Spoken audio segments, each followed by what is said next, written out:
4-year project in which which I photographed thousands of people and hung hundreds of photographs along University Avenue. I decided to use a chalkboard and incorporate the words directly into the photograph. And so I came up with a series of questions that I thought were not easily answered. And these are the questions that these youth ask each other. So questions like, what are you? Not who are you, but what are you? All the different ways that you can define yourself. What advice would you give to someone you didn't know? How do you think others see you? What don't they see? What's your favorite word? When do you feel that you are different than the people around you? When do you feel you are the same? And so we worked with the Minneapolis Institute of Arts, and they had a sports show. And I had a photograph in the sports show. And I worked with 5 different organizations and made 5 visits each.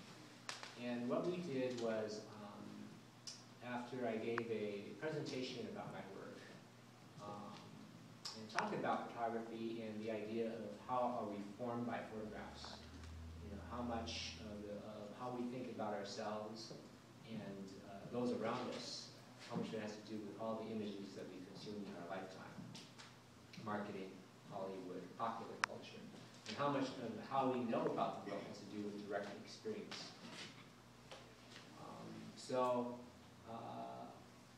The staff paired up the youth with someone that they didn't know that well, and so it was very difficult for them to do that. I've given presentations from corporate executives to middle school, and it's hard to say which group is less reluctant to be vulnerable. You might make a case that it's a corporate executive. And so I remember one kid, once we said, okay, now you're going to pair up, and we're going to pair you up with so-and-so, and you're going to have a conversation about these questions. And one kid said to the kid that he's supposed to be paired up, he said, nothing personal, but I want to talk to you. And so, and this is usually what happens. It's not easy to interact with someone outside of your own bubble. But once they did, they started just to have a conversation. And so part of all this is really just a way to get outside of your own bubble and to develop some social skills. You might say that the current generation, it might be more difficult for them to interact with someone they consider different from themselves than any other generation maybe in the history of the world, because of the internet, because of they'll text each other before they have a face-to-face conversation. How much of their life is virtual. So, and then after they have this conversation, they suggest to each other what the others should write on the chalkboard. The questions are designed just to bring up stuff, just to get at, to have a conversation that's pretty deep, pretty quickly. And then, but ultimately you can write whatever you want to write on the chalkboard.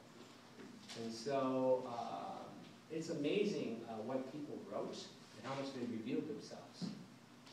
Part of because they knew everyone else was doing it. And I think it's not easy to be vulnerable. And so, but how empowering it is to not be driven by your fears. And so, then I didn't really give them much instruction on how to photograph each other. Just some basic instruction, and just let their own creativity fly. And once they got into it, then it was like you couldn't hold them back. And so part of the idea is that half the photographs were of the chalkboard that reveals something of the inner self, and then doing a sports activity that reveals your physical self.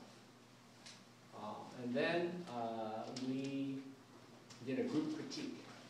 So each group picked the photos that were going to be shown. And so we showed the photographs of each photographer. We made it clear that the people in the photograph are not the people who decide. It's the photographer who decides. The kids didn't have any problem with that. They didn't worry about, whether they look good or not. They were into the idea of what is the best photograph. And so we had a group critique where everyone got a say of which photograph they thought was the best. And then, but ultimately it was up to the photographer to decide. And we got into some pretty, debates about photographs. And kids were really like, I think this photograph is good because of this and this. And so it was really a good process to go through. And then we had the opening at the MIA, which was extraordinary because at the beginning of the workshop, I said, you are going to have a chance to have your work displayed in a museum, and there are artists who've been trying all their lives to get their work displayed at a major museum. You're going to be doing this. And so I don't think it really sunk in that this is what was going to happen until the day of the opening.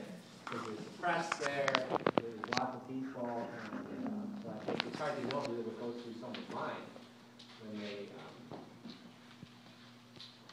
get all this attention and they realize that what they did is actually going to be seen by people. So it was great to be a part of, and it was an extraordinary job by the free art staff to coordinate all this. And this is quite a big thing to coordinate with 5 different organizations. And so I was glad to be a part of it. And as you can see, I think creativity, I think you might say we lose creativity as we get older. We become more self-conscious. So what they did was very real.